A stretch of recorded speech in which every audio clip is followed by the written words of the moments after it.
Hello, everybody, and welcome to this ChemOrbis initiative of a webinar dedicated to polyolefins.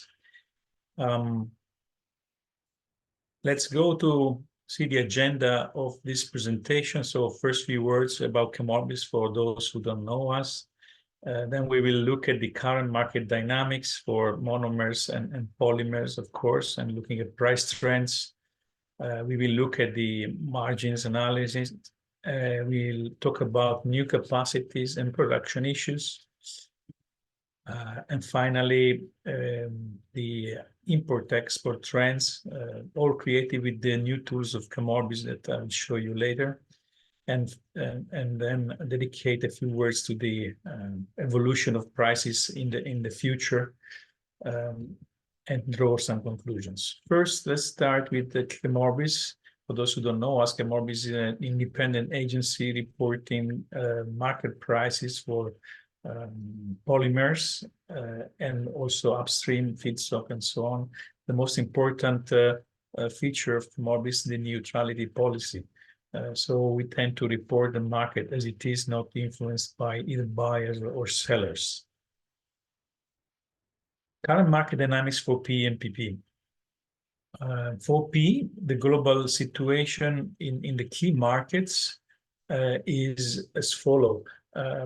We see basically prices are decreasing in most parts of the world, apart from China,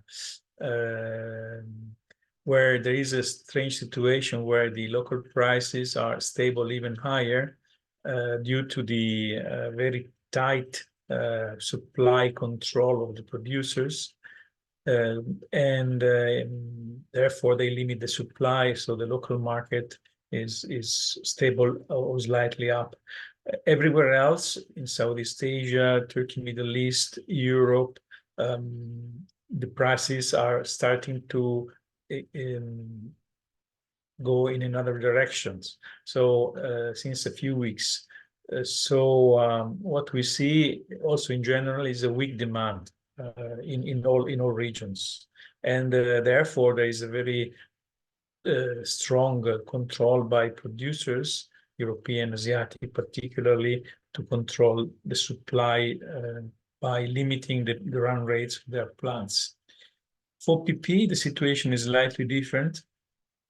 In China, again, we see even little increases for polypropylene, again, based not on the demand recovery or economic recovery, but mostly on supply limitations. Same in Southeast Asia, Turkey, and Europe. Actually, in Southeast Asia and Turkey, the prices are going down a bit sharper in Turkey. And for Europe, the deals are closed a bit higher than the polyethylene. So the polypropylene in Europe for April is mostly stable or slight increases. If you look at the monomer history of prices, the last 3 years, 2021 to April 2024, in this chart we can see the prices for ethylene spot prices in China, Europe, and US. The lowest one is US, of course, because they have that cost advantages of the shale oil, shale gas, which is very, very convenient and make them very strong also for the export, but we'll see that later on. If you look at the most recent evolution, you will see that in Northwest Europe, the spot price is going down since a few weeks. And as of this week also in Asia, you would see the most updated version of this chart, which I couldn't upload, would be, let's say, below Europe level or at par. So decreases are passing, and mostly these decreases are passing on weak demand of derivatives, but mostly also for an oversupply. We will see later on about new capacities, new plants being built in particularly Asia, that there is a very, very big volume expecting us in the next 3, 4 to 5 years. On top of that, in China, we also see the effect of import cargo of ethylene from the US. I have checked. It's not big amount. It's about 50 to 1,000 kilotons per month. But all added in a delicate situation, it makes an effect on prices, of course. And with the reducing prices of ethylene, of course, also the margins reduce, and there is a tighter control on the production of the polymers as well. In this chart, instead, we see for the same period, 2021 to 2024 April, the propylene prices in the US, China, and Europe again. In this case, US don't have any advantage for cost because they are not integrated with propylene. Shale gas is providing ethane. From ethane, they make ethylene, but for propylene, they have to make their own imports or make their own say refineries and the crackers, but they don't have any advantage over the rest of the world, like for ethylene. In this case, you can see that prices for propylene are dropping sharply in the last few weeks in the US, slightly dropping in Europe, and mostly stable on China, again based on supply limitation. Although far ahead when we talk about forecast, many new plants are starting, particularly in Asia. New PDH, propane dehydrogenation plants are increasing their run rates, and we will see an easing of the supply situation. Therefore, prices should be on a weak side. Imagine that run rates of some plants nowadays is down to 50%. It's tremendous. Let's see now for the same period, 2021 to now, the LDPE prices, again in the three regions, Asia, China, Europe, and Turkey. These China and Turkey are spot markets. We tend to anticipate the market trends. So we see that after the peaks achieved in 2021 and 2022 due to the strong economy recovery for the pandemic, prices are mostly have touched a minimum towards the second half of 2023. They were on the rise, a bit of up and down, bit of volatility, and now they are turning down again. The lowest prices you can see is the LDPE import in China, followed by the Turkey price and then the Euro price. Same picture, but for LL. Again, China has the lowest and mostly stable price over the last few months, whereas we have seen more volatility in the other markets. Again, you see that volatility where there is oversupply, like in China, is limited. It's higher, much higher in markets which are more depending on imports, like Europe and Turkey. And finally, for HDPE, we see the prices, again, maximum touched in the same period, and a minimum touch in 2023, second part, and then now sliding down, in all three regions. Finally, PPH prices, the homopolymer, again, similar situation in China with little volatility over the 3 years period, mostly stable on the rise, though very moderately rising because of the supply limitation of the producers, very, very tight, very controlled. And we can see also the stability that I talked about for polypropylene prices in Europe and the decrease since a few weeks now in Turkey. Now let's move to the capacities, plants, what is going to be produced in the future and so on. First, we start with polyethylene. So you can see on the last table chart that in the period 2021 to 2029, there are several new plants, partly already started and partly to be commissioned. This chart here is million tons, basically it's thousands of kilotons, so it's million tons. So you see the impact in 2026, nearly 20 kilotons will start, polymer only I'm talking about. And where are they going to start to be invested, those new plants? This is the pie chart. So first you see China, followed by United States, and third, India. So 2/3 are coming from these regions. We can see here the split of the new plants by polymer grade. As you can see, the HDP or HDP swing with LL is the majority. And still LDPE and metallocene are smaller. But since LDPE, which is a standard product, is going not to be expanded as a capacity, probably in the future we will see LDPE prices still on the higher end versus the other two standard products, HD and LL. In ChemOrbis, we also watch the impact of the supply situation on a monthly basis, not only yearly.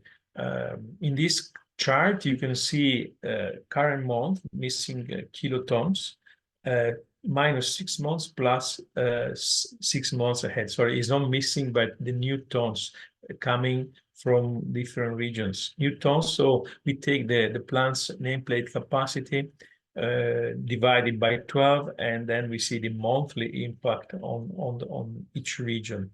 And this is important because this can change and has a strong impact on prices. So we can monitor over years, but mostly also over the month to see the day-to-day impact.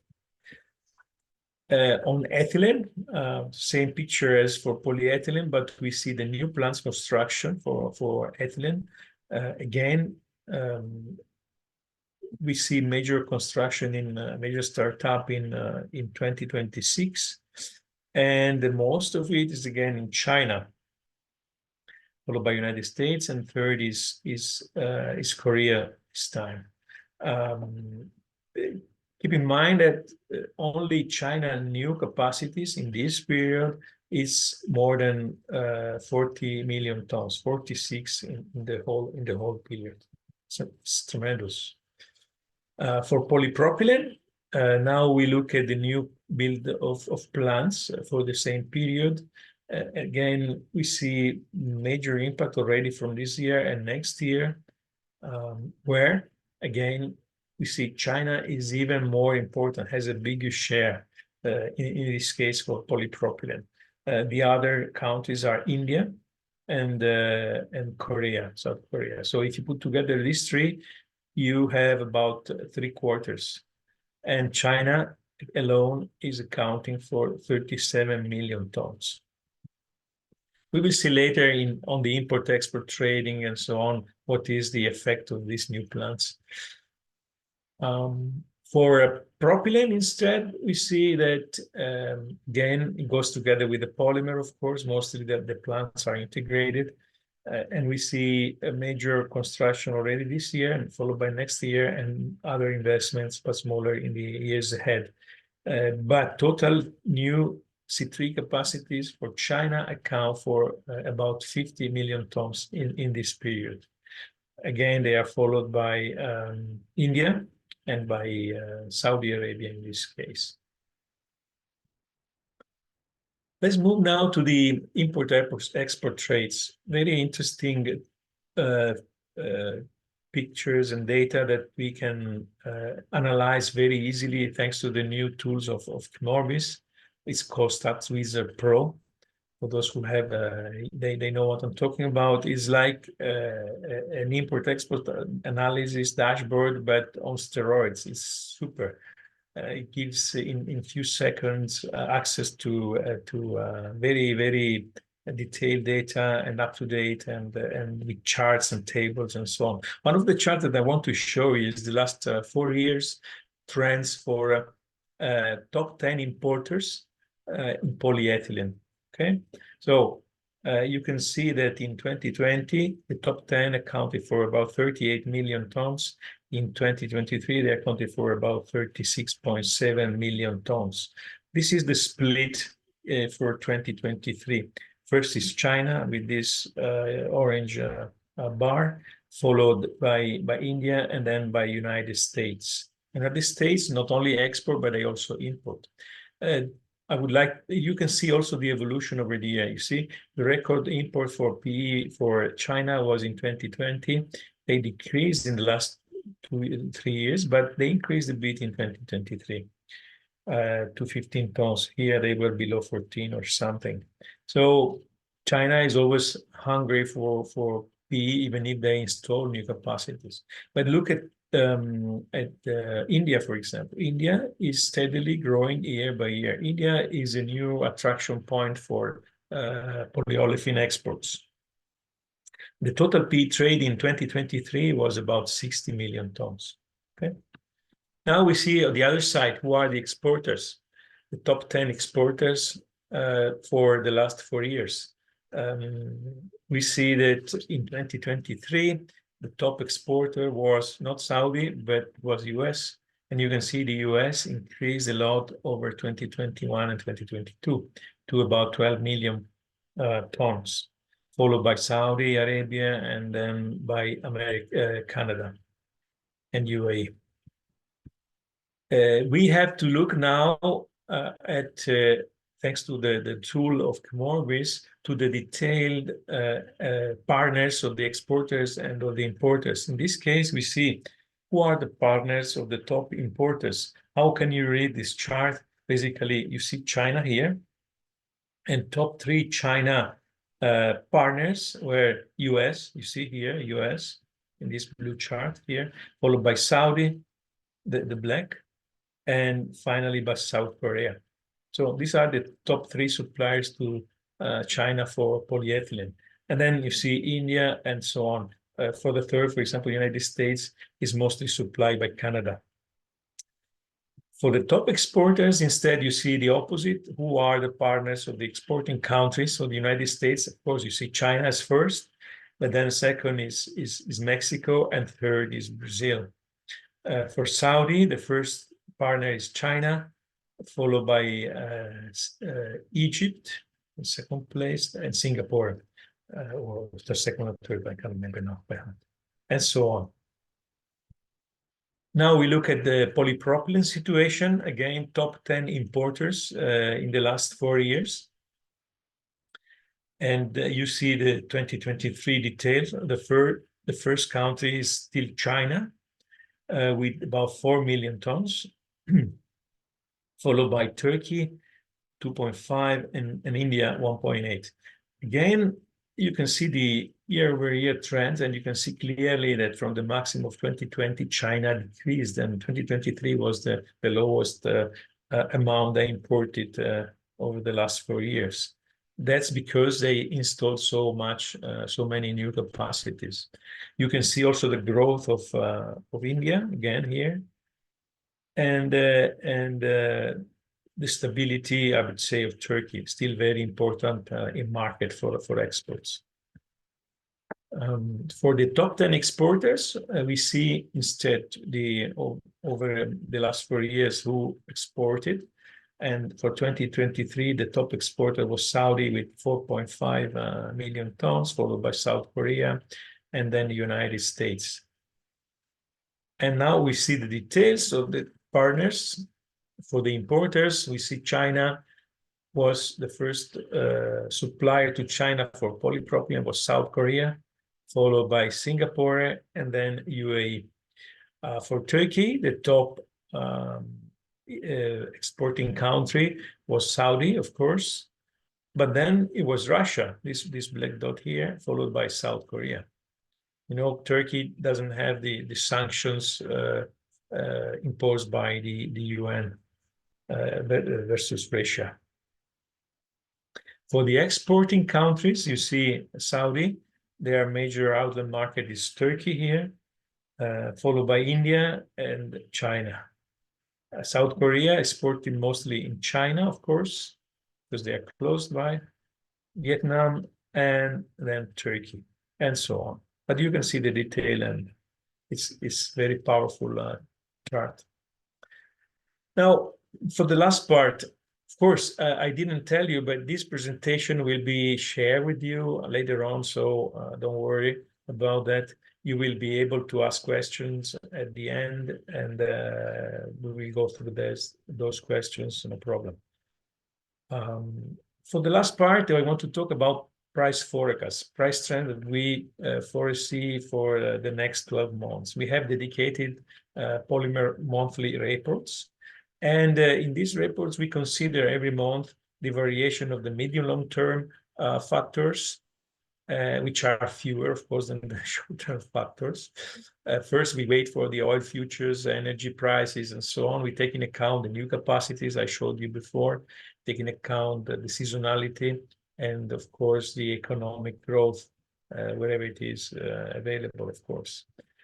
For the short term, which is 1 to 3 month horizon, we take into account many more factors, and the situation is more complicated. But in reality, the accuracy of our forecast is more accurate for the short term, for the next quarter, than for the longer term, because you can imagine the impact, for example, of the geopolitical issues that you cannot foresee, or sudden situations for the logistics like the Suez Canal or the Red Sea situation and so on. We take into account for the short terms the monomers, the margins, the international price trends, the currencies, the supply, of course, situation, and of course the demand expectation, which is the most driving factors if the others are stable. But let's see now the result. Of course, keep in mind that these reports are about 10, 12 pages long. So I'm showing you only the end result of the chart, of the projections. And particularly, unfortunately, we will publish the April ones in few days. So what I'm showing you is already a month old, okay? So keep in mind that. This is the April forecast, because it was published about a week ago. So we see that the oil, Brent and WTI will achieve a maximum according to this forecast in August, so in the third quarter of this year. This is the natural gas trend, but most importantly, oil. Of course, there are geopolitical risks that are supporting this growth here. And then, of course, there are some production restriction imposed by the OPEC plus countries. The forecasters said that mostly the decrease here is driven by not strong demand, so economic recovery is still not there for these forecasters, but it will be based, this decrease, on more production of oil when the restrictions will be expiring. So keeping in mind this energy forecast, now we move to the forecast we published last month for polyethylene. We have available those for Turkey and Europe. I will show both P and PP. This was so the chart that we published last month, historical prices until February, growth for PE until for the three main grades until April. Actually, in April we are already seeing an earlier slowdown of the economy, and therefore prices are starting to decrease a bit in April already. We see this trend of downtrend lasting at least until the third quarter. Third quarter, there might be, on these projections, we had some economy recovery or combined with supply limitations. You know, we are under tight control by the producer for the supply input they put in the market volumes. Imagine that the theoretical capacity installed in Europe versus the run rate or the available tons in the market, if you take out all the maintenances, all the force majeures and so on, is about 30%. I remember from the past when 10% of the capacity, production capacity was missing for either force majeure or maintenances, planned or not planned, were missing, there was an immediate effect on prices, very, very tremendous. Imagine nowadays is nearly 30% in Europe. In Asia is 20, 25, the missing capacity. And you see the effect on prices I showed you. Prices are going down. It means, of course, the demand is not there. If there is no support from demand, you can limit the supply, but prices will not stay stable, I would say. This is the PE forecast for Turkey published last month. So we see for the three main grades, HDP, LDP, and LL. Prices that are starting to go down, as I showed you before, already in April.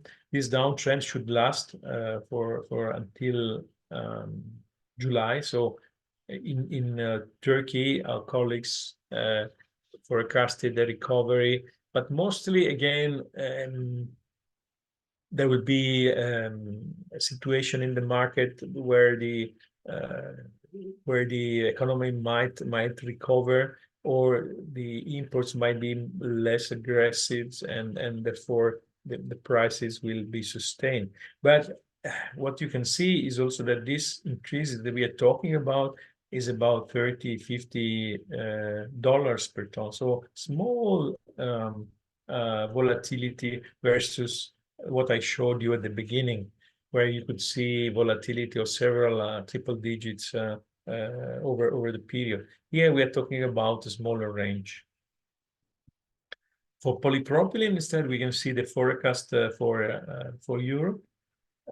We can see we exactly center the forecast for April stability, and then we see supply situation easing, imports arriving from the Far East, particularly aggressive, from Korea particularly, and therefore supply is no more an issue, and prices, if demand is not there, buoyant, there is no high season, there is no strong pull from the economy, unfortunately the demand will not recover, and therefore prices, we foresee they will be down until the end of the year, where something might happen on the energy part or economic recovery. Okay.